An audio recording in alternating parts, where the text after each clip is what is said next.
Hello दोस्तों, नमस्कार। एक बार फिर से स्वागत है आपके अपने यूट्यूब चैनल देव जी के ट्रिक्स में।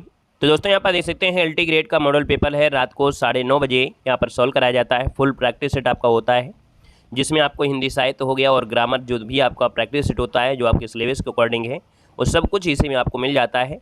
तो आप बेहतर तरीके से यहाँ पर प्रैक्टिस करते रहिएगा। अभी आपको मैराथन क्लासें भी आपको मिलने वाली हैं, तो आप लोग इसके पहले आप लोग पूरी तरीके से तैयार हो जाइएगा, ठीक है ना। चलिए, सभी को वेलकम है, स्वागत है, अभिनंदन है, गुड इवनिंग, नमस्ते, जय हिंद, राधे राधे। चलिए स्टार्ट करते हैं। पहला क्वेश्चन आपकी स्क्रीन पर है और आपसे कह रहा है प्रवासी के गीत किसकी रचना है। 1 का ऑप्शन देना है। प्रवासी के गीत किसकी रचना है। ऑप्शन नंबर आपका देखा जाए तो आपका आंसर क्या हो जाएगा, यहाँ पर सी नंबर हो जाएगा नरेंद्र शर्मा। जिसका ऑप्शन आ रहा है सी नंबर है, नरेंद्र शर्मा इसका आंसर है, राइट हो जाएगा। इनकी ढेर सारी आपकी रचनाएं हैं, जैसे प्रभात फेरी है ना, पलाश वन, मिट्टी और फूल, ये इन्हीं की रचना आपकी है।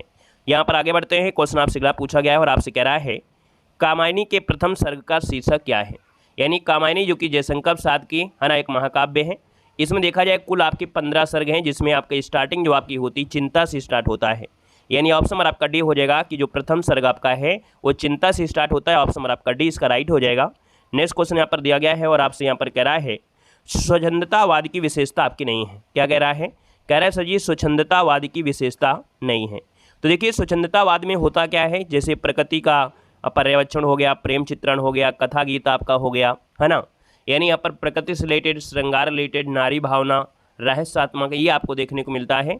लेकिन यहाँ पर ब्रज में जो आपका रचना दिया है, ये आपकी विशेषता आपकी नहीं है। ये जो आपकी है छायावाद काव्य, वो खड़ी बोली में आपकी हुई है। याद रखना है, छायावाद जो आपका हुआ है कहीं ना कहीं स्वच्छंदतावाद, ये आपकी किसमें, खड़ी बोली में, ब्रजभाषा में नहीं हुआ है। इसलिए ऑप्शन आपका डी गलत हो जाएगा। नेक्स्ट क्वेश्चन आपसे दिया गया है परिमल किस कवि की रचना है। चलिए साथ ही यहाँ पर जवाब देना है। आपसे कह रहा है परिमल जो आपका है किस कवि की रचना है। 4 नंबर आपका दिया गया है। और 4 की बात करते हैं तो आप कहेंगे सूर्यकांत त्रिपाठी निराला, यानी ऑप्शन नंबर आपका डी इसका राइट हो जाएगा। बाकी सूर्यकांत त्रिपाठी निराला की ढेर सारी आपने रचना पढ़ा होगा, तुलसीदास, राम की शक्ति पूजा, है ना, ऐसी आपने खूब ढेर सारी आपने रचना यहाँ पर पढ़ी है। नामिका, गीतिका, ये भी आपने पढ़ा है। आइएगा नेक्स्ट क्वेश्चन में आते हैं। क्वेश्चन आपसे अगला पूछा गया और आपसे कह रहा है सुमित्रा नंदन पंत की प्रथम रचना का नाम पूछा गया है। तो ये बताना है सर कि सुमित्रा नंदन पंत की जो आपकी प्रथम रचना है वो आपकी इनमें से है कौन। तो आपको बताया गया था सर, आपसे पूछा गया है तो गिरजे का घंटा, है ना। यहाँ पर याद रखना जो गिरजे का घंटा है ये सबसे पहले आपकी 1916 में आपकी प्रकाशित हुई थी। सुमित्रा नंदन पंत को प्रकृति का सुकुमार कवि भी कहा जाता है ना, प्रकृति का सुकुमार कवि भी कहा जाता है। बाकी इनकी रचनाओं में जैसे नौका विहार, एक तारा, युगवाणी, है ना, शिखर भी आपका इसमें आता है। तो इसका आंसर आपका नंबर आपका सी हो जाएगा। नेक्स्ट क्वेश्चन आपसे दिया गया है और आपसे कह रहा है निराला की जो बादल राग कविता का संबंध किससे है। हमने आपको थ्योरी वाले में आपको बढ़ाया था कि निराला की जो बादल राग कविता है ये कविता कैसी है। तो आप कहेंगे सर ये इसमें प्रकृति के सौंदर्य से जुड़ा हुआ है। यानी बादल राग जो कविता है इसमें प्रकृति के सौंदर्य का वर्णन किया गया है। हमने आपको बताया था कि सूर्यकांत त्रिपाठी निराला से ढेर सारे आपके क्वेश्चन आपको बनते हैं। तो इसका जो आपका आंसर आपका है डी नंबर इसका राइट हो जाएगा। नेक्स्ट क्वेश्चन दिया गया है कि 8वां सर्ग किसका नाटक है। यहाँ पर देखा जाए सर 7 नंबर में 8वां सर्ग जो आपका है याद रखना है ये आपके सुरेंद्र वर्मा का है। किसका है सर, ये सुरेंद्र वर्मा का है। यानी ऑप्शन नंबर आपका जिसका आपका बनेगा सी नंबर है, यहाँ पर राइट हो जाएगा। अगला क्वेश्चन आपसे दिया गया है, उससे पहले आपको बता दें कि आप लोग अगर हिंदी की तैयारी कर रहे हैं और हिंदी साहित्य आपको पढ़ना है तो आप लोग हमारे ऐप से जुड़ सकते हैं। ऐप में सिर्फ और सिर्फ 99 रुपये में व्यवस्था की गई है। सिर्फ और सिर्फ 99 में क्या क्या आपको मिलता है, प्रिंटेड नोट्स, यानी हाईलाइट नोट्स आपको होंगे, क्या पढ़ना है क्या नहीं पढ़ना है।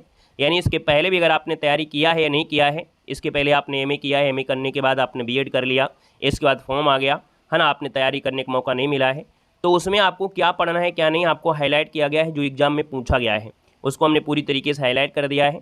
लगभग 2000 क्वेश्चन भी आपको मिल जाएंगे, पीवाईक्यू मिलेंगे, कुछ एक्सपेक्टेड मिलेंगे, हाई लेवल से थोड़ा लो लेवल भी आपको मिलेगा। ऐसे आपके क्वेश्चन रखे गए हैं ताकि आप स्टार्टिंग में थोड़ा सा लो लेवल पढ़ेंगे, इसके बाद जैसे जैसे आप जाएंगे, क्योंकि 2000 क्वेश्चन काफ़ी होते हैं।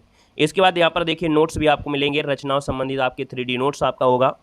इसके बाद आपका जीवन परिचय भी आपको मिलेंगे, लगभग 30 जीवन परिचय, और जीवन परिचय से ही पूरा हिंदी साहित्य खत्म हो जाता है, क्योंकि जीवन परिचय में हर एक बारे में डिटेल होती है। अगर किसी की रचना के बारे में कुछ है कि ये कैसी रचना है, क्या है, इनका उपन्यास क्या है, वो सब आपको जीवन परिचय मिलेगा। तो फुल जानकारी तो आपको जीवन परिचय से ही हो जाती है। इसके बाद यहाँ पर टेस्ट सीरीज भी आपको रखी गई है। टेस्ट सीरीज में क्या होगा, अगर आप यूपी टेट की तैयारी कर रहे हैं तो टेस्ट सीरीज इसी मिल जाएगी। इसी टेस्ट सीरीज में अगर आप एलटी ग्रेड किए हैं तो टेस्ट सीरीज आपको मिलेगी। केवीएस का फॉर्म आपने डाला है तो भी इसी में आपको मिलेगा, है ना। आपने यहाँ पर देखा जाए तो आपके सीटेट का पेपर देने वाले हैं तो भी आपको इसे मिल जाएगा। शिक्षक भर्ती का कोई भी टेस्ट सीरीज वो भी मिल जाएगा, अदरवाइज आपको टेस्ट सीरीज से मिल जाएगा। यानी ये सिर्फ अब जो आपका है वो 99 में ही आपको व्यवस्था की गई है, ठीक है ना। क्लास नोट्स जो आपको पढ़ाया जाता है ना, वो भी आपको मिल जाते हैं। पीवाई की क्वेश्चन भी आपके होंगे। इन सब क्वेश्चन जो जितना भी मटेरियल है वो सिर्फ 99 में है। तो ऐप का नाम है देव जीके ट्रिक, वहाँ से जुड़िए। इसके बाद 99 रुपये आप पे करेंगे, आपको सारी सुविधा आपको मिल जाएंगी।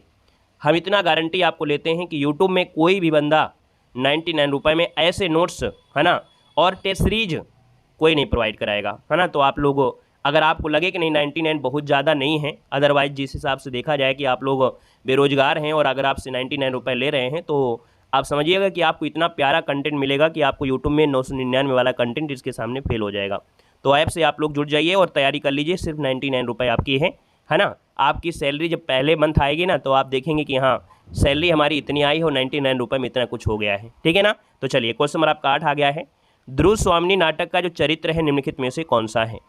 तो ध्रुव स्वामिनी आपसे पूछा गया है, हमने कहा सर 8 नंबर दिया गया है और 8 नंबर का ऑप्शन आपका हो जाएगा सर, यहाँ पर जो नाटक का चरित्र है वो आपका है रामगुप्त है। क्या है यहाँ पर रामगुप्त, इसका जो ऑप्शन है यहाँ पर राइट हो जाएगा। जैसे यहाँ पर इनके नाटक में पात्रों में जैसे चंद्रगुप्त आपके, है ना, सिंहरण हो जाएगा, विशाख आपके विशाख है, स्कंदगुप्त स्कंदगुप्त हो जाएंगे। तो इसका आंसर आपका जो बनेगा उसका ए हो जाएगा। यहाँ पर हिंदी का प्रथम मौलिक नाटक पूछा गया है, याद रखना उपन्यास नहीं पूछा है, क्योंकि अगर आपसे उपन्यास पूछा जाएगा तो फिर आप लोग जवाब बदल देंगे।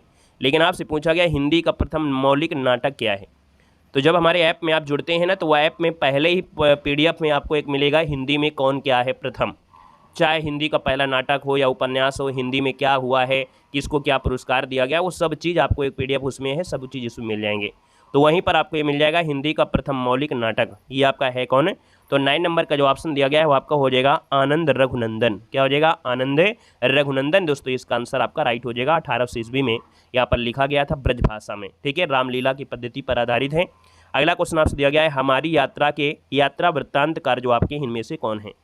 यहाँ पर देखा जाए तो हमारी यात्रा के जो यात्रा वृत्तकार जो आपके 10 नंबर में वो ऑप्शन नंबर आपका सी हो जाएगा। याद रखना है लोचन प्रसाद पांडे हैं। क्या हो जाएंगे लोचन प्रसाद पांडे, ऑप्शन नंबर आपका सी इसका राइट हो जाएगा। नेक्स्ट क्वेश्चन दिया गया है भारतेंदु ने अपने किस नाटक को नाट्य रास, है ना, नाट्य रासक और लास रूपक कहा है। तो 11 नंबर का जो ऑप्शन दिया गया है वो आपका आंसर आपका डी हो जाएगा, जो आपका भारत दुर्दशा है। क्या है सर, यहाँ पर जो आपका भारत दुर्दशा है, यहाँ पर जो आपका आंसर आपका बनेगा वो राइट आंसर क्या हो जाएगा, यहाँ पर आंसर आपका डी के साथ है, बिल्कुल सही हो जाएगा। अगले क्वेश्चन कराते हैं। क्वेश्चन दिया गया है हनुष नाटक के रचनाकार इनमें से कौन है। हनुष नाटक के जो रचनाकार आपके दिए गए हैं इनमें से आपके कौन बनेंगे बताइएगा। यहाँ पर देखा जाए तो सर आपका जो आंसर आएगा 12 नंबर में वो ऑप्शन सी हो जाएगा। याद रखना भीष्म साहनी हो जाएंगे। क्या हो जाएंगे सर, भीष्म साहनी हैं, जो कि हनुष, है ना, नाटक आपका है। एक कहानी आपने एक और सुना होगा कबीरा खड़ा बाजार में, है ना, कबीरा खड़ा बाजार में, ये भी भीष्म साहनी का नाटक आपका है। आषाढ़ का एक दिन, आधे अधूरे, लहरों के राजा हंस, ये मोहन राकेश के हैं। तो यहाँ पर याद रखना इसको ऑप्शन सी बनेगा। नेक्स्ट क्वेश्चन दिया गया है विश्वामित्र नाटक के लेखक इनमें से कौन है। यहाँ पर जवाब देना है और आपसे क्वेश्चन दिया गया है विश्वामित्र नाटक के लेखक इनमें से कौन है। सर 13 नंबर आपका जवाब है। देखा जाए तो ऑप्शन नंबर आपका आ गया है बी नंबर, ये उदय शंकर भट्ट हो जाएंगे। क्या हो जाएंगे सर, उदय शंकर भट्ट इसका आंसर राइट हो जाएगा। हिंदी साहित्य के प्रमुख एक लेखक भी आपका है ना। और यहाँ पर आगे बढ़ते हैं। क्वेश्चन आपसे अगला पूछा गया है और आपसे कह रहा है क्वेश्चन उलट बासियाँ किसने लिखी हैं। यहाँ पर उलट बासियाँ जो आपका लिखा है वो आपको याद रखना है वो कबीर दास ने लिखा है। ऑप्शन नंबर आपका फर्स्ट हो जाएगा, कबीर दास ने लिखा है उलट बासियाँ। जवाब आपका ए नंबर के साथ है, बिल्कुल क्लियर हो जाएगा। नेक्स्ट क्वेश्चन आपसे दिया है कबीर की भाषा के संदर्भ में कौन सा वाक्य आपका गलत दिया गया है।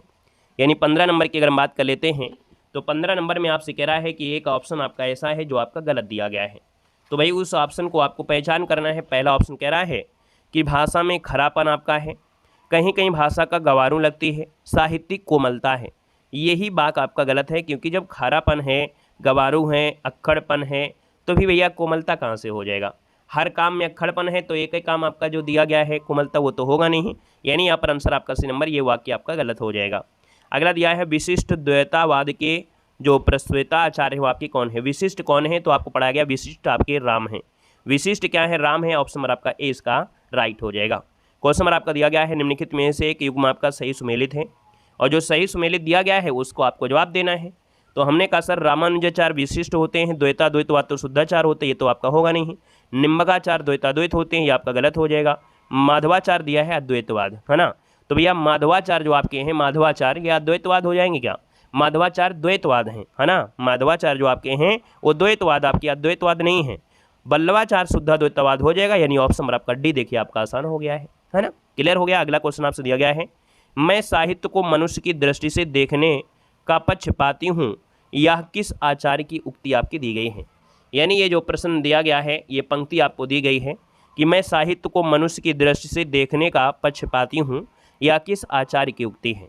तो यहाँ पर जो आपका आंसर आपका हो जाएगा हजारी प्रसाद द्विवेदी की पंक्ति आपकी है। किसकी है सर? हजारी प्रसाद द्विवेदी की ये आपकी पंक्ति है, याद रखना है। ऑप्शन नंबर आपका बनेगा सी नंबर इसका राइट हो जाएगा, याद रखना है। अगले क्वेश्चन को आते हैं। क्वेश्चन दिया गया है, आचरण की सभ्यता के जो निबंधकार आपके हैं इनमें से कौन है? बहुत बार आपने पढ़ा है, हाई स्कूल में भी आपका चैप्टर था आचरण की सभ्यता। और आप बताइएगा सर यहाँ पर जो दिया गया है आचरण की सभ्यता के जो लेखक हैं वो आपके हैं कौन? हाँ बिल्कुल सही है, 19 नंबर दिया गया, 19 को ऑप्शन आ गया बी नंबर। ये हैं अध्यापक जो आपके पूर्ण सिंह दिए गए हैं, जिनको हम लोग सरदार पूर्ण सिंह भी कहते हैं। अध्यापक पूर्ण सिंह, सरदार पूर्ण सिंह, इन्हीं का कहा जाता है ना। जो कि इनका आचरण नम्रता, दया, प्रेम, उदारता पर केंद्रित आपका है। अगला क्वेश्चन यहाँ पर दिया गया है और आपसे कह रहा है, क्वेश्चन आपके सामने है, सूर्य के भ्रमर गीत के संदर्भ में संवेदना और शिल्प की दृष्टि से कौन सा तथ्य सही नहीं है? यानी सर 20 नंबर की अगर बात कर लेते हैं तो 20 का जो ऑप्शन बनेगा वो आपका बी हो जाएगा, क्रूरता हो जाएगा। यानी यहाँ पर भ्रमर गीत में भावुकता है, वक्रता है, वाग्दिकता है, लेकिन क्रूरता नहीं देखने को मिलेगी। यानी ऑप्शन नंबर आपका 20 का सर जी क्या हो जाएगा, राइट हो जाएगा। नेक्स्ट क्वेश्चन आपसे दिया गया है और आपसे क्वेश्चन कह रहा है, निम्नलिखित में से कौन कृष्ण भक्ति काव्य का कवि नहीं है? सर 21 नंबर दिया गया और 21 की बात कर लेते हैं तो आप कहेंगे सर यहाँ पर कृष्ण भक्ति काव्य में सूरदास का नाम आता है, कृष्णदास का नाम आता है, नंददास का नाम आता है, सर जी सुंदर दास का नाम नहीं आता है। याद रखना है यहाँ पर जो आपके दिए गए हैं सुंदर दास का नाम नहीं आता है, यानी ये जो आपके हैं वो ज्ञानेश्वरी शाखा में एक कवि आपके हैं, है ना। ज्ञानेश्वरी शाखा में आपके हैं, सर्वाधिक शिक्षित रहे हैं ये जो सुंदर दास रहे हैं, सबसे ज़्यादा शिक्षित आपके रहे हैं। याद रखने सुंदर शरीर वाले संत भी रहे हैं। और ये जो दादू का नाम सुने होंगे, दादू के शिष्य थे। अगला क्वेश्चन दिया गया है, ध्रुव चरित्र के रचयिता इनमें से कौन है? कह रहा है ध्रुव चरित्र के रचयिता इनमें से कौन है? सर 22 नंबर आपसे दिया गया है और 22 की अगर बात कर लेते हैं तो आपका जो आंसर बनेगा इनमें से सी हो जाएगा, ये नरोत्तम दास आपके हो जाएंगे, जो कि ऑप्शन आपका सी बनेगा। सगुण भक्ति काव्य के आपके जुड़े हैं, इनकी रचनाओं में सुदामा चरित्र और ध्रुव चरित्र प्रमुख आपके हैं, तो रचनाकार आपके नरोत्तम दास, ऑप्शन आपका सी बनेगा। नेक्स्ट क्वेश्चन आपसे दिया गया और आपसे कह रहा है, 84 वैष्णवन की वार्ता का संबंध किस संप्रदाय से है? तो 84 वैष्णवन की वार्ता का जो संबंध है यहाँ पर देखा जाए तो सर आपका जो आंसर बनेगा वो वल्लभ संप्रदाय से बोलेंगे, है ना। यानी यहाँ पर देखा जाए तो 84 वैष्णव का संबंध जो आपका है यहाँ पर जो दिया गया है वल्लभ संप्रदाय दिया गया है। क्या दिया गया सर? यहाँ पर आपका वल्लभ संप्रदाय दिया है। वल्लभ, क्या इसका और कोई नाम भी आपका होता है? वल्लभ संप्रदाय को हम शायद यहाँ पर देखा जाए तो एक नाम होता है आपका पुष्टि संप्रदाय, है ना, या वैष्णव संप्रदाय, ये भी आपका हो सकता है, वैष्णव, पुष्टि, है ना, वैभव। तो इसका जो आपका आंसर आ जाएगा वो आपका डी नंबर इसका राइट हो जाएगा। हो सकता है आपको पुष्टि संप्रदाय मिल जाता, हो सकता है वैष्णव संप्रदाय भी आपको मिल जाता। ठीक है, आइएगा नेक्स्ट क्वेश्चन दिया गया है और आपसे कह रहा है, क्वेश्चन है, तुलसी की भक्ति किस प्रकार की है? आपने हमेशा से इस क्वेश्चन को पढ़ा होगा कि जो आपकी तुलसीदास की भक्ति आपकी है वो कैसी है? दास से भाव की, है ना। यानी तुलसीदास जो आपके हैं भक्ति एक दास बन के करते हैं, यानी सेवक भाव से करते हैं। तो अपने आराध्य प्रभु श्री राम के प्रति पूरी तरीके से समर्पित हैं, लीन रहते हैं, उनके चरणों में विनय दैन्यता के साथ आत्मसमर्पण रहते हैं। तो इनकी जो भक्ति का स्वरूप है वो सेवक यानी दास से भाव का है। अगला क्वेश्चन यहाँ पर दिया गया है और आपसे कह रहा है, क्वेश्चन दिया गया है, अवधी और ब्रजभाषा दोनों में रचना करने वाले कवि कौन हैं? यानी इन्होंने अवधी भाषा में भी रचना किया है और सर जी आपकी किस्में तो ब्रजभाषा में भी किया है। तो आपको हमने यहाँ पर देखो पढ़ाया था, जब आपको भक्ति काल में आपको हमने तुलसीदास पढ़ाया था और गोस्वामी तुलसीदास के बारे में बताया था कि सर इनकी जो रचनाएं हैं वो आपके दोनों भाषा में रचना करते हैं, अवधी ब्रजभाषा दोनों में। यानी यहाँ पर जो आंसर आपका दिया गया है वो आपका बी नंबर इसका राइट हो जाएगा, तुलसीदास। नेक्स्ट क्वेश्चन देखो दिया गया और आपसे कह रहा है, रामचरितमानस की भाषा जो आपकी है वो किस भाषा में है? तो याद रखिए जब बात आती है रामचरितमानस की तो रामचरितमानस आपकी कैसी भाषा में है? तो आपकी अवधी भाषा में है। ठीक है, अवधी भाषा में है और ये आपकी ऐसी भाषा थी जो आम लोगों के लिए सुलभ हो सकी है। यानी जो ऑप्शन नंबर आपका दिया है सी नंबर इसका राइट हो जाएगा। नेक्स्ट क्वेश्चन दिया गया है, कह रहा है चंद्रायन किस कवि की रचना है। चंद्रायन जो आपकी है वो किस कवि की रचना है, 27 नंबर दिया है और ऑप्शन नंबर आपका डी हो जाएगा। याद रखना मुल्ला दाऊद की है। किसकी है सर है? मुल्ला दाऊद की है। ऑप्शन जो आपका आ गया है डी नंबर, मुल्ला दाऊद आपका आंसर है, यहाँ पर राइट हो जाएगा। यहाँ पर अगला क्वेश्चन आपसे दिया गया है और आपसे कह रहा है पद्मावत किस काव्य में, किस भाषा में लिखा गया है। पद्मावत जो आपका है वो किस भाषा में लिखा गया है। यहाँ पर देखा जाए सर पद्मावत के बारे में दिया है, पद्मावत दिया है तो आप कहेंगे सर ये तो आपकी अवधी भाषा में लिखा गया है ना, मलिक मोहम्मद जैसी के द्वारा है। दोहा और चौपाई छंदों से फारसी लिपि में लिखा गया है। सूफी परंपरा की सबसे पुरानी अवधि कृतियों में से एक आपका माना जाता है। तो ऑप्शन नंबर आपका सी हो जाएगा। नेक्स्ट क्वेश्चन आपसे दिया गया है और आपसे कह रहा है अमिट रेखाएं संस्मरण के रेखा चित्र में से कौन है। सर 29 नंबर आपका दिया गया है और आप कहेंगे सर अमिट रेखाएं ये एक संस्मरण है, इसके रेखा चित्र का नाम है सत्यवती मल्लिका। ऑप्शन नंबर आपका बी हो जाएगा, सत्यवती मल्लिक इसका आंसर आपका बनेगा। नेक्स्ट क्वेश्चन आपसे दिया गया और आपसे कह रहा है गेहूं और गुलाब की रचना किस विधा में की गई है। यानी सर 30 नंबर आपका दिया गया और 30 की अगर बात कर लेते हैं तो यहाँ पर देखो गेहूं और गुलाब जो आपकी है किस विधा में है, ये एक रेखा चित्र है। क्या है सर? ये रेखा चित्र आपकी है, जो कि ऑप्शन में आपका इनमें से ऑप्शन देखो डी दिया है, इनमें से कोई नहीं। राम वृक्ष बेनीपुरी का जो गेहूं और गुलाब है ये मूल रूप से रेखा चित्र है, यानी शब्द चित्र संग्रह जिसे कहते हैं। 25 रेखा चित्र इसमें शामिल हैं, समाज की प्रकृति व्यक्तियों की चित्र खींचे गए हैं। तो इसका जो ऑप्शन दिया गया है वो आपका डी हो जाएगा, इनमें से कोई नहीं है। अगला क्वेश्चन आपसे दिया गया है, कह रहा है निम्नलिखित में से कौन सा कवि रीतबद्ध परंपरा से जुड़ा हुआ है। तो रीतबद्ध से दिया गया है। रीतबद्ध में देखा जाए तो आपकी जो मती राम दिए गए हैं, कौन दिए गए हैं सर? यहाँ पर जो मती राम दिए गए हैं, यानी ऑप्शन नंबर आपका जो 31 नंबर दिया है वो ऑप्शन नंबर आपका सी यहाँ पर आपका क्या हो जाएगा, राइट हो जाएगा। रीतबद्ध में जो आपके आते हैं मती राम आते हैं। बाकी रीतबद्ध परंपरा में और भी कवि हैं, चिंतामणि, भूषण, जसवंत सिंह, सुखदेव सिंह, ये आपने नाम सुना होगा। ऑप्शन नंबर आपका सी बनेगा। नेक्स्ट क्वेश्चन दिया गया है और आपसे कह रहा है घनानंद किस वर्ग के कवि हैं। घनानंद जो आपके हैं वो किस वर्ग के कवि हैं पूछा गया 32 नंबर में। तो सर 32 नंबर का जो ऑप्शन आएगा वो आपका बी नंबर हो जाएगा। सर ये रीत मुक्त काव्य धारा से जुड़े हैं, यानी यहाँ पर 32 नंबर का जो ऑप्शन दिया गया है बी नंबर है, ये रीत मुक्त से जुड़े हुए हैं। इन्हीं को हम लोग स्वच्छंद काव्य धारा के प्रतिनिधि कवि कहते हैं, यानी रीत मुक्त कहते हैं, या इन्हीं को स्वच्छंद काव्य धारा भी कहा जाता है। प्रेम की जो वीरा व्यथा है इसी में देखने को मिलती है।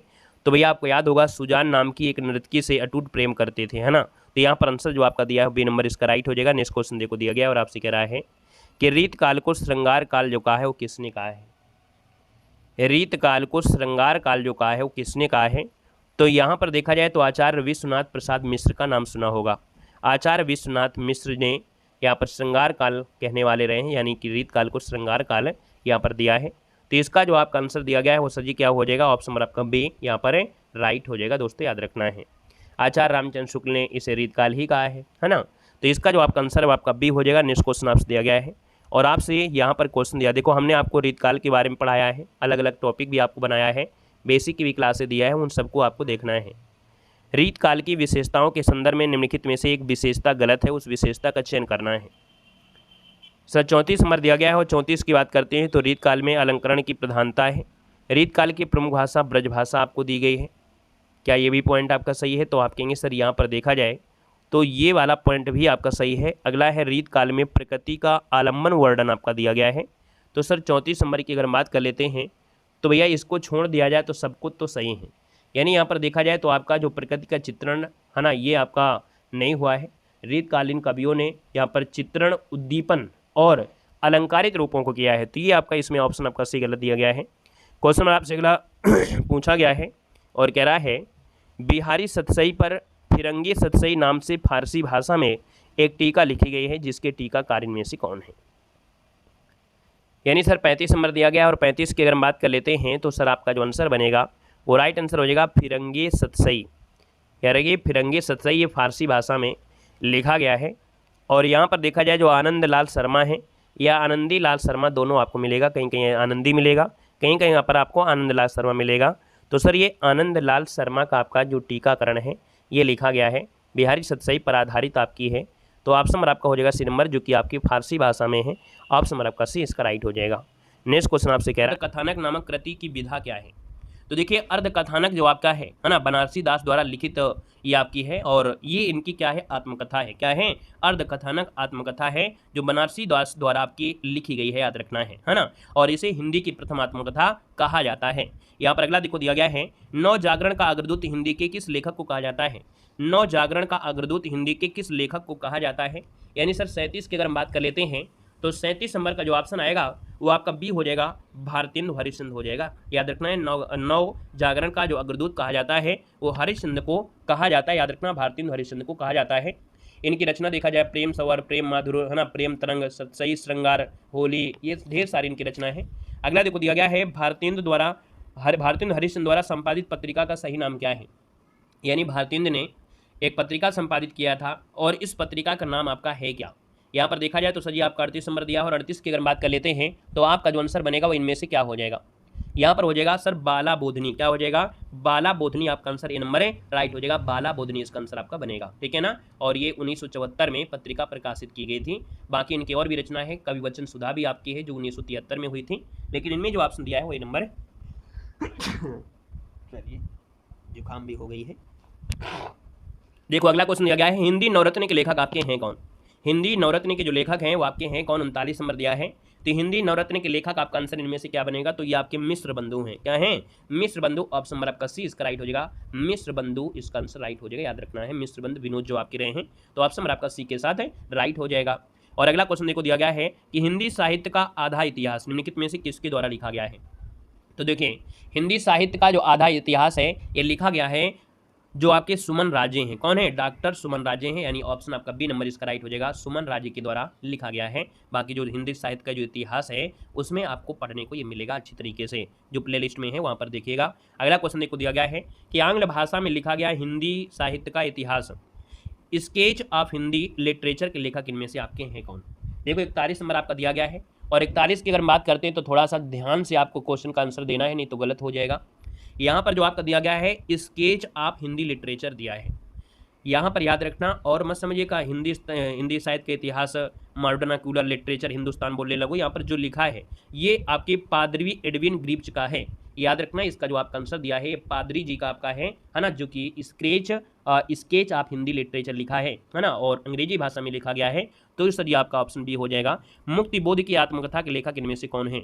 मुक्ति बोध की आत्मकथा के जो लेखक है वो आपके हैं कौन। यहाँ पर 42 नंबर दिया और 42 का ऑप्शन हो जाएगा विष्णुचंद्र शर्मा। सर जी क्या हो जाएगा, विष्णुचंद्र शर्मा, ऑप्शन नंबर आपका ए यहाँ पर राइट हो जाएगा।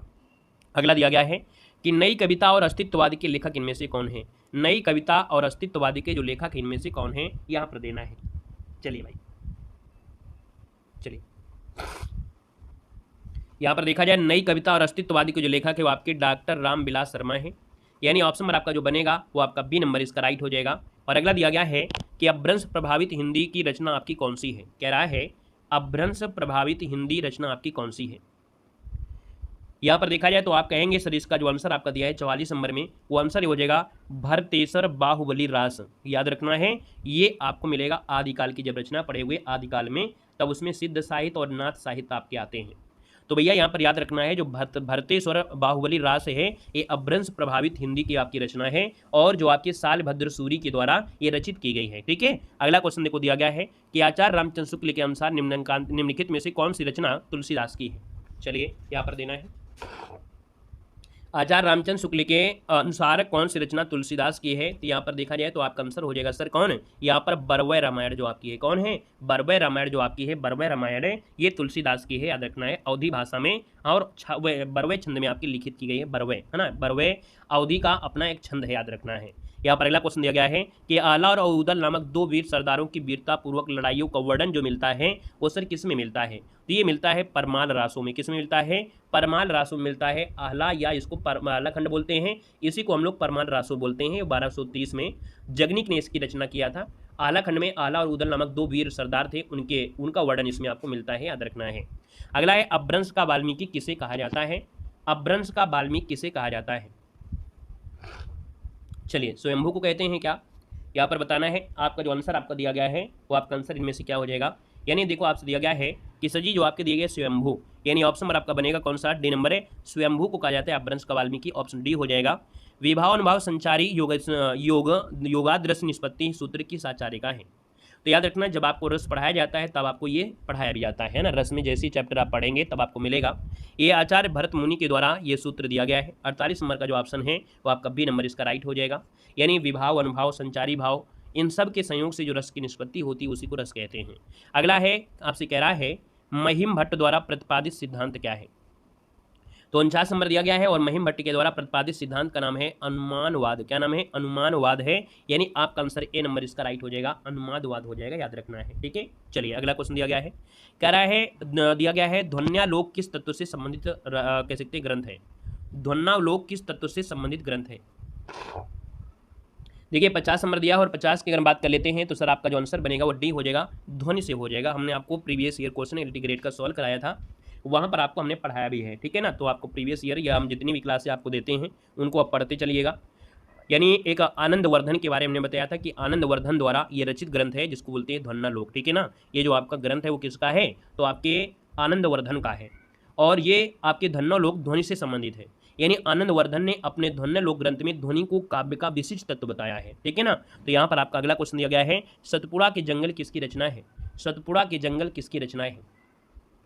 51 नंबर की अगर बात कर लेते हैं तो साथ ही याद रखना है यहाँ पर जो आंसर बनेगा वो आपका हो जाएगा भवानी प्रसाद मिश्र का हो जाएगा। यानी यहाँ पर देखा जाए तो आपका आंसर हो जाएगा भवानी प्रसाद मिश्र, इसका आंसर आपका ये नंबर है, राइट हो जाएगा। नेक्स्ट क्वेश्चन देखो दिया गया है और आपसे कह रहा है नई कविता की प्रमुख प्रवृत्ति कौन सी है।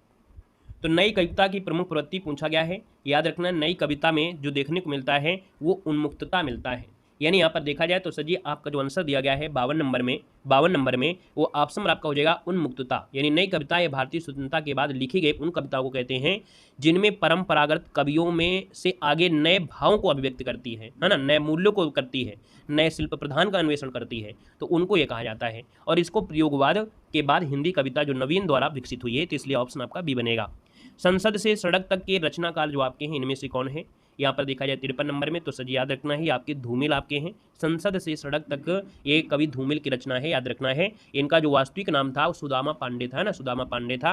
और अगला देखो दिया गया है, नरेश मेहता को ज्ञानपीठ पुरस्कार किस रचना के लिए प्राप्त हुआ था। यहाँ पर 54 नंबर दिया है और 54 का ऑप्शन आपका बनेगा सजी संपूर्ण रचना कर्म के लिए। किसके लिए मिला था। 1992 में नरेश मेहता को जो ज्ञानपीठ पुरस्कार मिला था, इनकी संपूर्ण रचना कर्म के लिए दिया गया था, है ना। यानी किसी विशेष के लिए नहीं दिया गया, संपूर्ण इन्होंने जीवन में साहित्य सेवा किया उसके हिसाब से इनको मिला था। यहाँ पर अगला क्वेश्चन आपसे दिया गया है कि धर्मवीर भारती की काव्यकृति कनुप्रिया में किसका वर्णन हुआ है। धर्मवीर भारती की काव्यकृति कनुप्रिया में किसका वर्णन हुआ है, ये देना है। तो देखिए 55 नंबर दिया है और 55 का ऑप्शन हो जाएगा राधा के नवीन रूप का वर्णन हुआ है। किसके बारे में, यानी कृष्ण की प्रिया प्रिया जो आपकी राधा की भावना, संवेदना, प्रेम के विभिन्न आयाम है ना, उनका वर्णन हुआ है। तो इसका आंसर आपका हो जाएगा ए नंबर हो जाएगा। अगला है ताई कहानी के लेखक इनमें से कौन है। यहाँ पर देना है आपसे कह रहा है कि ताई कहानी के जो लेखक वो आपके हैं कौन। सर जी 56 नंबर दिया गया है और 56 की अगर हम बात कर लेते हैं तो आपका जो आंसर बनेगा वो आपका डी हो जाएगा, ये विशंभर नाथ शर्मा है। क्या है, याद रखना है ताई कहानी के जो लेखक आपके हैं वो विशंभर नाथ शर्मा, इसका जो आंसर दिया है यहाँ पर राइट हो जाएगा, याद रखना है। ठीक है ना, और यहाँ पर अगले पॉइंट में आते हैं। अगला पॉइंट आपसे दिया गया है, कह रहा है झबरा कुत्ता प्रेमचंद की किस कहानी का पात्र है। झबरा कुत्ता जो आपका है, झबरा कुत्ता ये प्रेमचंद की जो कहानी थी पूस की रात, है ना, पूस की रात। तो यहाँ पर आंसर जो आपका बनेगा वो सजीव बी नंबर इसका राइट हो जाएगा। पूस की रात कहानी का ये पात्र आपका रहा है, याद रखना है। पूस की रात में झबरा कुत्ता, हल्कू, मुन्नी, है ना, ये आपको मिलेंगे। अगला दिया है इनमें से शिव मूर्ति की कहानी आपकी नहीं है, यानी 58 नंबर दिया गया है। तो 58 नंबर में याद रखना है शिव मूर्ति की कहानी में अकर्मक क्रिया नहीं आती है, यानी ये सर रचना है, अकर्मक क्रिया व्याकरण नहीं है, याद रखना। अकर्मक क्रिया ये शिव मूर्ति की कहानी नहीं है। तो इसका जो आपका आंसर दिया है वो आपका आंसर क्या हो जाएगा सर, डी नंबर है, यहाँ पर राइट हो जाएगा। और इसके जो आपके रचनाकार हैं, अकर्मक क्रिया के जो रचनाकार हैं वो सेरा यात्री आपके हो जाएंगे, सेरा यात्री, ये आपका होता है शॉर्टकट में नाम होता है। अगला है कि अरुण और मधुलिका किस कहानी के पात्र हैं। देखो दिया है अरुण और मधुलिका किस कहानी के पात्र हैं। यहाँ पर देखा जाए तो सर आपने कहानी पढ़ा होगा पुरस्कार कहानी, तो पुरस्कार कहानी में सर याद रखना है जयशंकर प्रसाद की कहानी है और इसमें पात्र जो अरुण और मधुलिका आपके हैं, यहाँ पर आंसर आपका डी इसका राइट हो जाएगा। अगला देखो दिया गया है और आपसे कह रहा है दामुल का कैदी के लेखक आपके कौन है।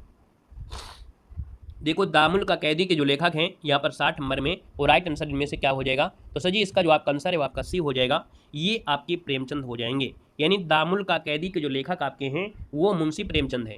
मुंशी प्रेमचंद की और भी कहानियां हैं, जैसे पंच परमेश्वर, बूढ़ी काकी, मंत्र, ईदगाह, शतरंज के खिलाड़ी, सवासार गेहूं, है ना, आत्माराम ठाकुर का कुआं, पूस की रात, नमक का दरोगा, ये ढेर सारी आपकी है ना, कफन, ये नहीं के हैं। यहाँ पर अगला क्वेश्चन देखो दिया गया है, रुकोगी नहीं राधिका, ये उपन्यासकार आपसे पूछा गया है। यानी यहाँ पर देखा जाए तो आपसे कह रहा है रुकोगी नहीं राधिका की उपन्यासकार इनमें से कौन है। तो वन की अगर बात करें, मतलब 61 नंबर की बात कर लेते हैं, तो सर आपका जो आंसर बनेगा इनमें से क्या हो जाएगा, यहाँ पर ये उषा प्रियंवदा है। क्या है? उषा प्रियंवदा, यानी ऑप्शन नंबर आपका डी यहाँ पर राइट हो जाएगा। निम्नलिखित में से मैथिली शरणगुप्त की कौन सी रचना नायिका प्रधान नहीं है। यानी सर 62 नंबर की अगर बात कर लेते हैं, तो सर 62 नंबर के इनमें से राइट आंसर आपका क्या हो जाएगा। चलिए 62 नंबर है, चलिए याद रखना है कि मैथिली शरणगुप्त की कौन सी रचना नायिका प्रधान नहीं है, यानी इसमें नायिका पर फोकस आपका नहीं है।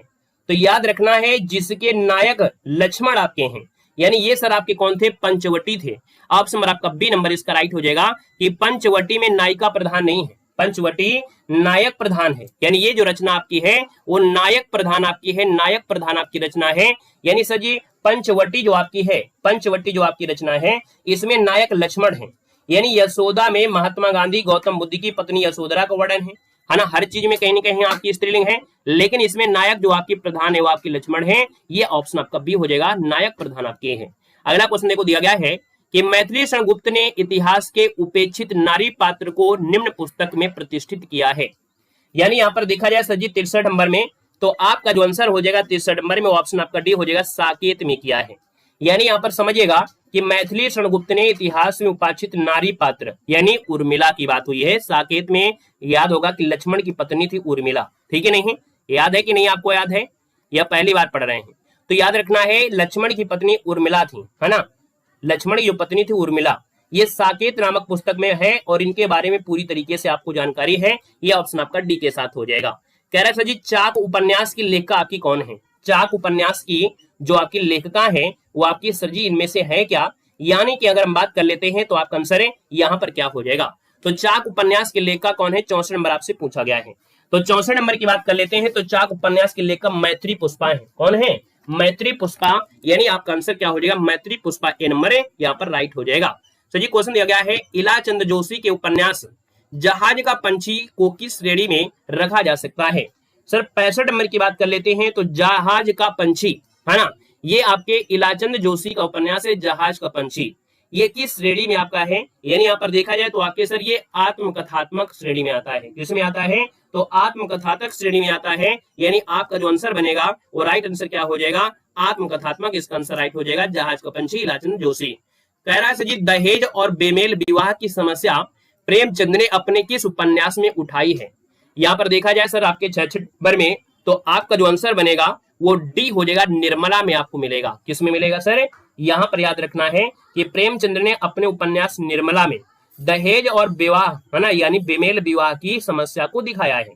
तो याद रखिए इसका आंसर आपका डी हो जाएगा। सर जी सेवा सदन में आपका है क्या, तो सेवा सदन में जो वैश्यानी होती हैं, वेश्या जीवन, जो आपका वेश्या जीवन आपका होता है, वेश्या जीवन वो आपका दर्शाता है, याद रखना है। अगला मैला आंचल के उपन्यासकार इनमें से क्या है, यानी मैला आंचल उपन्यास के लेखक आपके हैं कौन, मैला आंचल दिया है।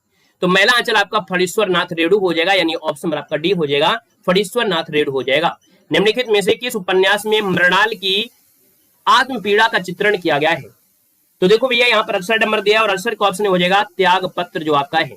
यानी यहाँ पर देखा जाए त्याग पत्र किसका है, जैनेन्द्र कुमार का है। किसका है, तो आपके जैनेन्द्र कुमार का है, ये जैनेन्द्र कुमार का है, याद रखना है जैनेन्द्र कुमार का आपका हो जाएगा, है ना। और याद रखना है मृणाल नामक एक भाग्यहीन युवती थी, उनकी आत्मपीड़ा का इसमें चित्रण किया गया है। यानी उपन्यास का जो प्रकाशन है 37 में आपका हुआ था। तो सर जी यहाँ पर देखा जाए तो ऑप्शन नंबर आपका फर्स्ट हो जाएगा। निम्नलिखित में से किस उपन्यास का कथानक भारत पाकिस्तान विभाजन पर आधारित नहीं है। तो हमने बताया था कि कुछ आपकी ऐसी रचनाएं हैं जो भारत पाकिस्तान के विभाजन पर आपकी बनी हैं, जिनमें से कुछ आपकी रचना में से जैसे आपका सजी दिया गया है, तमस दिया गया है, आधा गांव दिया गया है और कर्मभूमि है। लेकिन झूठा सच जो आपका दिया है वो सर आपकी यशपाल की है। किसकी है, झूठा सच जो आपका है यशपाल का है। तो ये विभाजन पर आधारित आपका उपन्यास है, यहाँ पर नहीं होगा, याद रखना है। क्लियर हो गया है। तो यहाँ पर देखा जाए तो आपका आंसर सर जी क्या हो जाएगा, फर्स्ट नंबर है यहाँ पर आपका राइट हो जाएगा। याद रखना इसमें राजनीतिक वगैरह इसमें आपका हुआ है, इसमें जो तत्कालीन राजनीतिक समस्या वगैरह थी इस पर आपका है। अगला दिया है श्रीलाल शुक्ल की जो रचना है वो आपकी कौन है। श्रीलाल शुक्ल की जो आपकी रचना है यहाँ पर देखा जाए तो सर राग दरबारी है, यानी ऑप्शन नंबर आपका थर्ड हो जाएगा कि राग दरबारी जो आपका है ये श्रीलाल शुक्ल का आपका है। याद रखिए श्रीलाल शुक्ल इसका आंसर है, राइट हो जाएगा। और भी इनकी रचनाएं हैं, आदमी का जहर, अज्ञातवास, सीमाएं टूटती हैं, विश्रामपुर का संत, पहला पड़ाव, है ना, मकान नंबर 76 ये इन्हीं की आपकी हैं। लाल टीन की छत के लेखक आपके हैं कौन। तो सर ये जो आपके हैं निर्मल वर्मा है। कौन है, निर्मल वर्मा आपका आंसर राइट हो जाएगा, निर्मल वर्मा। इनके द्वारा कई उपन्यास आपको बताया भी गया है ना, निर्मल वर्मा है, यानी ऑप्शन नंबर आपका सी हो जाएगा। रजिया बेगम किसकी रचना है, रजिया बेगम किसकी रचना है, रजिया बेगम किसकी रचना है, यहाँ पर जवाब देना है। तो सर रजिया बेगम जो आपका है किशोरी लाल गोस्वामी का है। किसका है, रजिया बेगम जो आपका है ये सर आपका देखा जाए तो रजिया बेगम, जिंदे की लाश, है ना, ये शीश महल, ये लीलावती, है ना, ये जो आपकी हैं ये किशोरी लाल गोस्वामी। ऑप्शन नंबर आपका बी के साथ है, राइट हो जाएगा। क्वेश्चन नंबर आपका दिया है आखिरी चट्टान रचना के लेखक आपके कौन है। सभी को वेलकम है, सभी का स्वागत है, बहुत बहुत अभिनंदन है। आखिरी चट्टान रचना आपसे पूछा गया है, यहाँ पर देखा जाए तो आपका आंसर इनमें से क्या हो जाएगा, आखिरी चट्टान रचना के लेखक कौन से हैं। तो सर जी याद रखना ये आपका आंसर हो जाएगा मोहन राकेश हैं। कौन है, यहाँ पर आखिरी चट्टान रचना के जो लेखक हैं वो आपके कौन हैं, यहाँ पर देखा जाए तो मोहन राकेश यात्रा व्रत से जुड़ी है ना, इनकी रचनाएं जो आपकी हैं यात्रा व्रत से आपकी जुड़ी है, याद रखना है। तो आंसर आपका फर्स्ट इसका राइट हो जाएगा। अमृत राय की एक रचना बहुत पूछी जाती है, कलम का सिपाही, क्या बोलते हैं सर, कलम का सिपाही बोलते हैं। यानी यहाँ पर देखा जाए तो आपसे जो क्वेश्चन पूछा गया था वो ए नंबर हो जाएगा। हिंदी भाषाई राज्य के अंतर्गत कौन सा राज्य नहीं आता है, तो हिंदी भाषाई राज्य के अंतर्गत कौन सा आपका नहीं आता है, यहाँ पर जो आपका आंसर देना है वो आपका आंसर इनमें से राइट क्या हो जाएगा, यहाँ पर जवाब देना है। चलो चलिए बहुत अच्छे, मतलब कुछ ना कुछ तो परिवर्तन हो रहा है, सुधार हो रहा है। देखो सुधार होगा, हिंदी साहित्य है, 15-20 दिन आप मेहनत करोगे तो आपकी सुधार आ जाएगा पहले से, है ना, क्योंकि अब आप थोड़ा सा लेवल की तैयारी कर रहे हैं। देखो हिंदी भाषी राज्य के अंतर्गत कौन सा राज्य नहीं आता है, तो हमने कहा हिंदी के अंतर्गत आपके 10 राज्य हैं, लेकिन इसमें जो महाराष्ट्र है सर ये मराठी बोली जाती है, यानी ये तो आपके मराठी में आपका आ जाता है ना, तो ये इसका आंसर सर जी क्या हो जाएगा, डी के साथ हो जाएगा। संविधान के किस अनुच्छेद में हिंदी को राजभाषा और इसकी लिपि देवनागरी को स्वीकार किया गया है, यानी सर देखा जाए तो आप कहेंगे 343 है, यानी आपका आंसर सर जी क्या हो जाएगा, सी नंबर इसका राइट हो जाएगा। ठीक है ना, यहाँ पर दिया है निम्नलिखित में से कौन सी बोली उत्तर प्रदेश में आपकी बोली जाती है, तो सर उत्तर प्रदेश में जो आपकी बोली जाती है ना, तो आप कहेंगे सर कन्नौजी बोली आपकी है। यहाँ पर देखा जाए तो कन्नौजी आपका आंसर डी नंबर इसका राइट हो जाएगा। बांगरू तो आपकी इसमें आएगी नहीं, हरियाणा साइड में आपकी चली जाएगी, है ना, बुंदेली आपकी बुंदेलखंड में आपकी चली जाती है, हड़ौती राजस्थान में चली जाती है, बांगरू हरियाणा में चला जाता है। सर ये कौन सी प्राचीन भाषा आपकी नहीं है, तो सर यह प्राचीन भाषा आपकी नहीं है। यहाँ पर अगर बात कर लेते हैं तो आप कहेंगे सर जो पंजाबी है ना ये प्राचीन भाषा में नहीं आती है, अब ब्रज प्राकृत संस्कृत ये आपकी आती है, इसको ऑप्शन डी बनेगा। पंजाब में हिंदी का प्रचार किसने किया था, ये ग्रामर पोर्शन है ना, आपके 60 क्वेश्चन जो आपकी इसके पहले क्लास में कराए गए तो उसमें ग्रामर पूरा था, लेकिन जब आपका सेकंड पार्ट आता है उसमें आपको ग्रामर पोर्शन ज्यादा होता है, यानी लगभग 30 से 35 क्वेश्चन आपको ग्रामर ही आपको मिलेंगे। बिल्कुल फटाफट बिल्कुल आज सॉल्व हो जाएगा। पंजाब में हिंदी का प्रचार किया था किसने, तो श्रद्धा राम फुल्लौरी, ऑप्शन आपका बी बनेगा।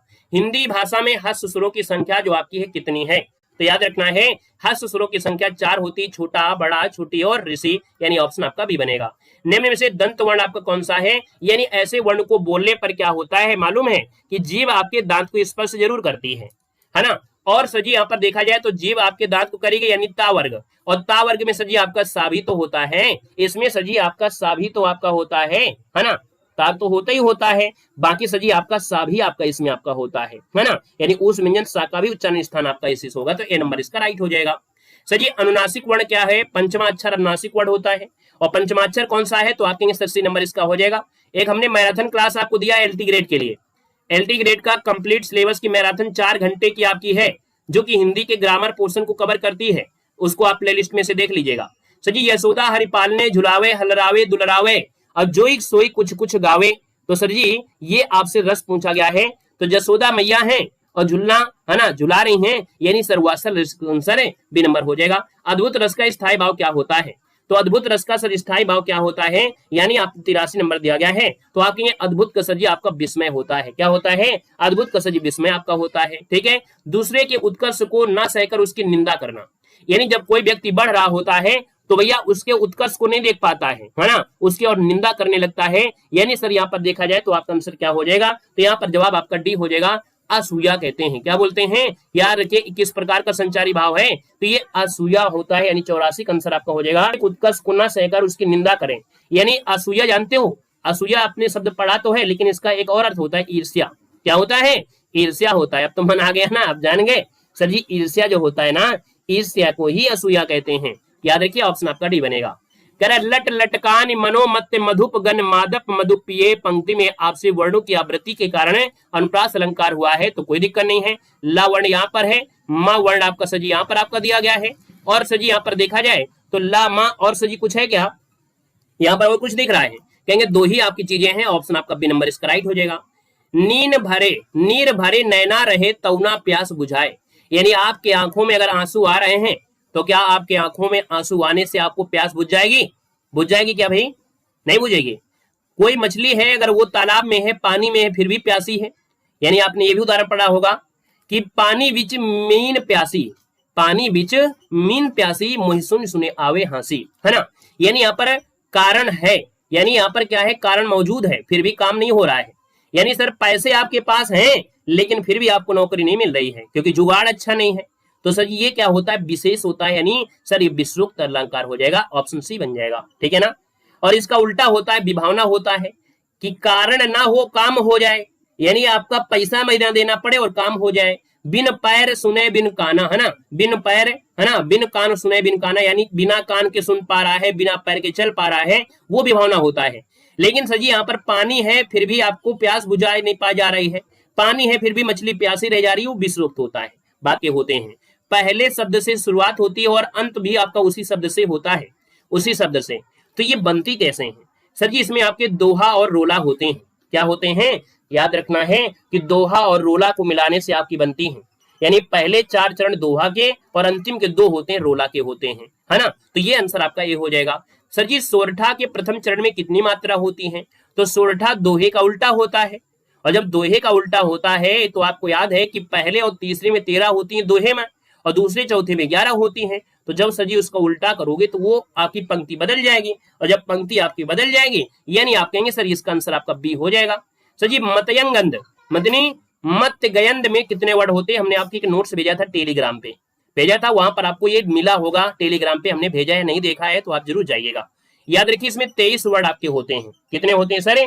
याद रखना है कि छंद में 7 भगण होते हैं और 2 गुरु के क्रम में 23 वर्ण होते हैं। ये आंसर आपका सी हो जाएगा। ये वर्णिक छंद है, यानी यहाँ पर वर्णों की गिनती होती है, इसलिए सर इसको वर्णिक छंद कहते हैं। सर जी कह रहा है कि निश्चल का संधिच्छेद आपसे पूछा गया है कि निश्चल का सही संधिच्छेद इनमें से क्या हो जाएगा? 91 की अगर हम बात कर लेते हैं तो याद रखना है यहाँ पर जो दिया है निधन छल, यानी फर्स्ट नंबर इसका राइट हो जाएगा, निधन चल इसका हो जाएगा, निश्चल दिया गया है। सत धर्म दिया है तो सत धन धर्म होता है, और सत धन धर्म होता है तो ऑप्शन डी हो जाएगा। यानी यहाँ पर देखा जाए द का परिवर्तन आपकी एक इसमें ता में होगा, व्यंजन संधि राइट हो जाएगा। सूक्ति का संधिच्छेद पूछा गया है तो सुधन उक्ति होता है, यानी छोटा की मात्रा, बड़ा की मात्रा हो जाएगी। तो सर जी आपका आंसर फर्स्ट हो जाएगा, यानी सूक्ति जिसका ऑप्शन आ रहा है ये राइट आंसर हो जाएगा। बड़ा की मात्रा है, यानी सर यहाँ पर दीर्घ स्वर संधि राइट हो जाएगा। क्लियर है। द्वंद्व समास में कौन सा पद आपका प्रधान होता है? तो द्वंद्व समास में दोनों पद प्रधान होते हैं, द्वंद्व समास में दोनों पद प्रधान होते हैं, यानी पूर्व पद और उत्तर पद, यानी ऑप्शन आपका सी राइट हो जाएगा। प्रत्यंग की समास का उदाहरण आपका है, यानी आपसे पूछा गया प्रत्यंग।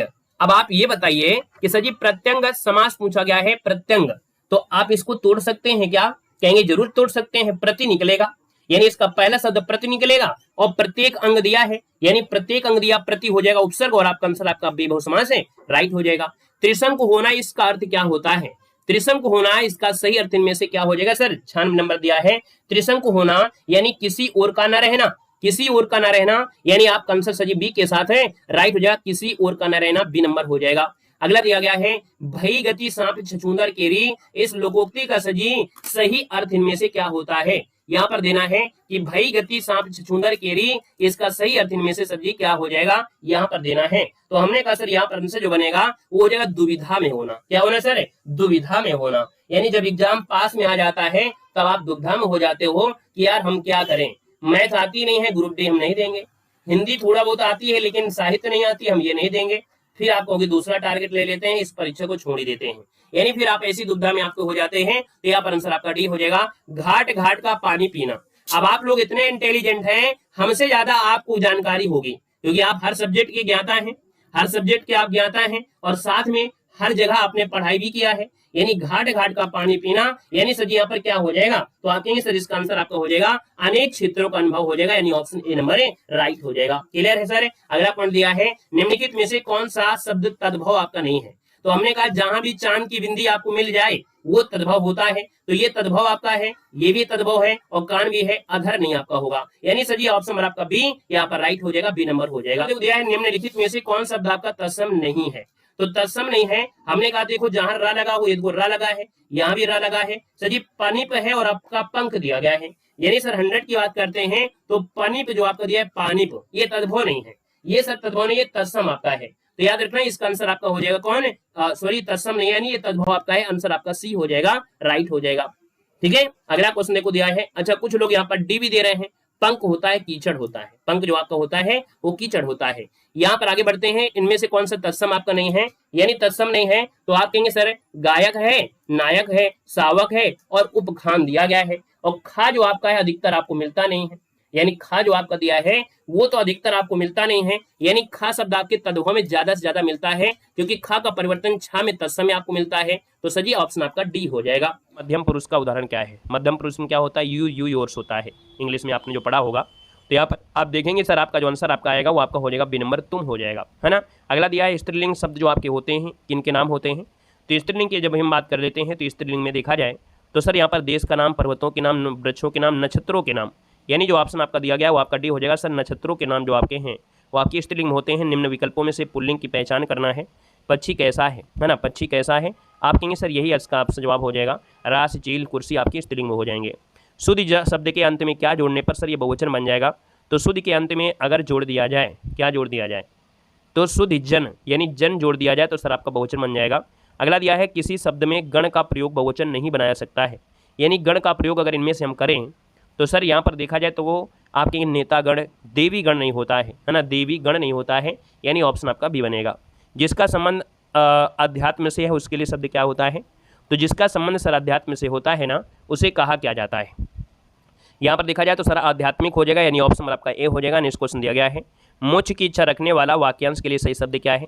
मोक्ष की इच्छा रखने वाले को बोलते हैं मुमुक्ष, क्या बोलते हैं सर, मुमुक्ष बोलते हैं। ऑप्शन नंबर आपका बन जाएगा सी नंबर, यानी रखने वाला आपका दिया है तो छोटा की मात्रा जरूर बनेगा, मुमुक्षा मत लगा दीजिएगा, याद रखना इसको ऑप्शन आपका सी बनेगा। नेक्स्ट क्वेश्चन दिया गया है उपकार को ना मानने वाला, उपकार को ना मानने वाले को कहा जाता है कृतघ्न, क्या बोलते हैं कृतघ्न। अगर होता है उपकार को मानने वाला तो कृतज्ञ हो जाएगा।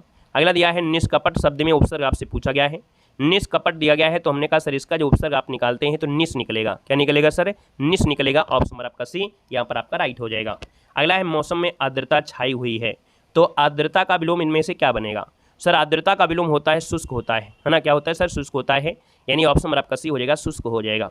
अगला देखो दिया गया है विलोम शब्दों में से अनुचित जोड़ा आपसे पूछा गया, यानी इनमें से जो अनुचित आपका दिया है वो आपका है कौन। चलिए यहाँ पर देखते हैं, पहला ऑप्शन कह रहा है लभ्य का अलभ्य हो जाएगा, शेष का शेष दिया है, शेष का तल हो जाएगा।